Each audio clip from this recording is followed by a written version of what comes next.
you're doing well. So we'll start the risk calculation and we'll look at the QDB scores. And we had a really bad failure rate yesterday. It just meant that the herd got paid pretty much all day. They didn't actually get really crushed at all, which is really unusual. Normally they'd get crushed and then they're undergoing lots of losses. Yesterday they actually made quite a lot of profit. So that was quite tricky.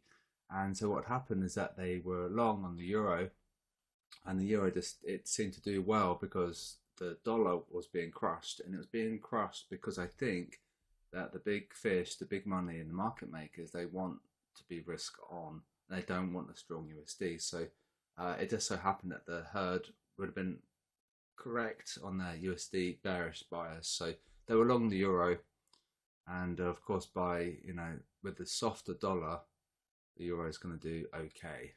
So there's that logic there. So I think the dollar just got a little bit with a little bit of intervention, and they really didn't want a very, very strong USD, so it got crushed a little bit. And because of that, the herd just happened to be right on their euro bets, and then they got paid all day. So it's very, very unusual.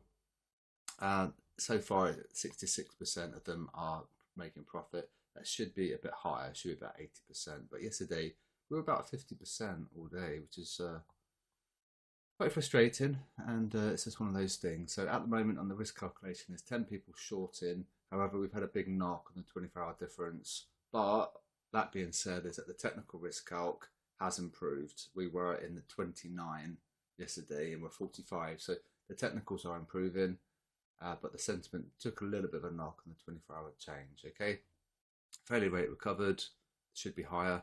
And the QDB scores, we don't know what the top one is yet, and it's dollar. Oh no, could have sorted this one. Dollar yen is at the top, and CAD Swiss at the bottom. And we see a bit of Swiss strength actually. See, they're all at the bottom there. Euro pound is fairly weak. We haven't had a change on the scores. It's just remained low. And the biggest mover, Kiwi CAD, Aussie CAD, oh, and NJ as well. That had a 5-point move. And we're doing okay on NJ. And that's the QDB scores, so that's how we're situated. RDP, bring that across, and I'll show you the market scope. And hopefully, yeah, there we go. And so S&P, so they'd sold it, so we can create a box. Oh, come on. Oh, come on. Yeah, quite slow, isn't it?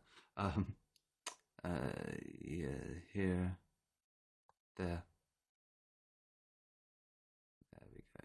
So we've got a double support basically. So 4475, we might see a retest of it, but really we should be coming up because of this. Okay, so it's S&P, we've got two supports.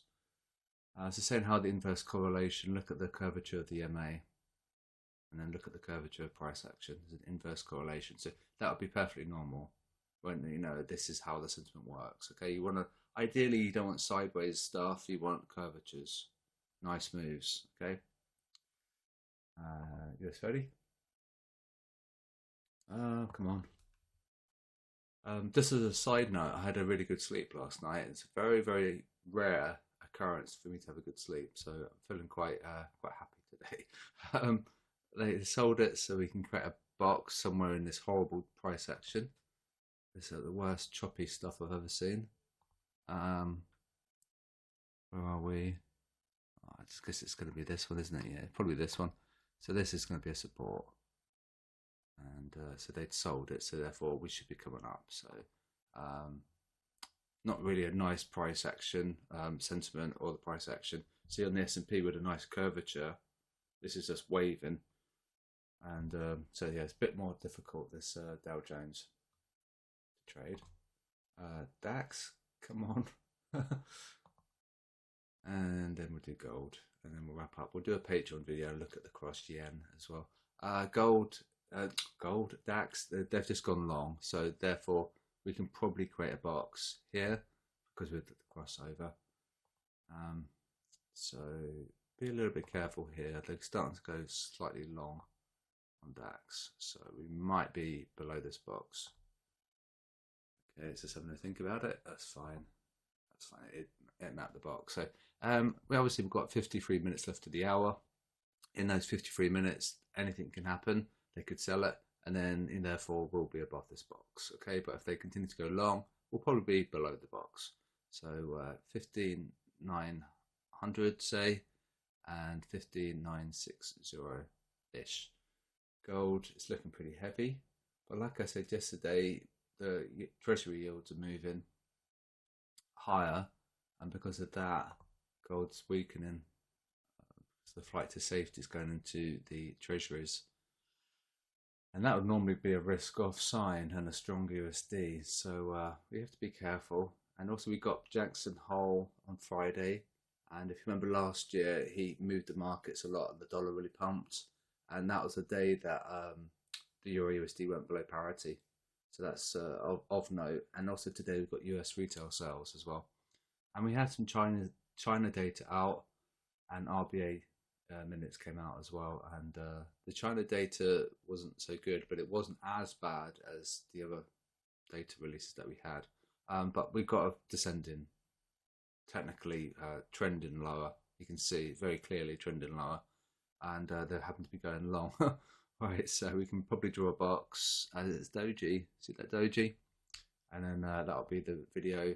I will talk about the robot quickly, but there's not much to talk about because the robot hadn't opened any trades yesterday, because it's one of its conditions is to wait for the failure rate to improve, and it never did really improve yesterday. We were very low all day, and because of that, it didn't open any trades. So, which is fine, it's okay.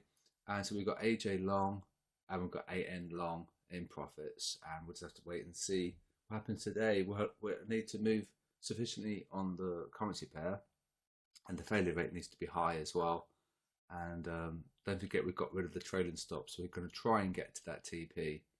So we've got an ambitious take profit, but it's based on the ADR, so it should get there based on the ADR and the fact that the herd had sold it, and perhaps we'll be risk on, which will really help AJ. And that's today's bulletin video. Let me know if you need any help, if you've got any questions. I won't mind. I've done lots of videos, so if you subscribe to the QDB service, at the top of each tab there's a video. That should help. Okay, there's QDB score video here. All right, I would put it up here, but obviously we've got a filter up here, so it wouldn't be a good place to put a video. So the video, a use case scenario is here, a patient approach, where you're looking to look for retracements and then buy the dip, essentially. So this would be a good one. 8N, it's got a good score, but we're red, so that wouldn't be normal. And we've got plenty of gas left in the tank for take profit. That's today's video. I'll speak to you guys later, and remember to trade safely, especially as we go into Friday, the Jackson Hole event as well.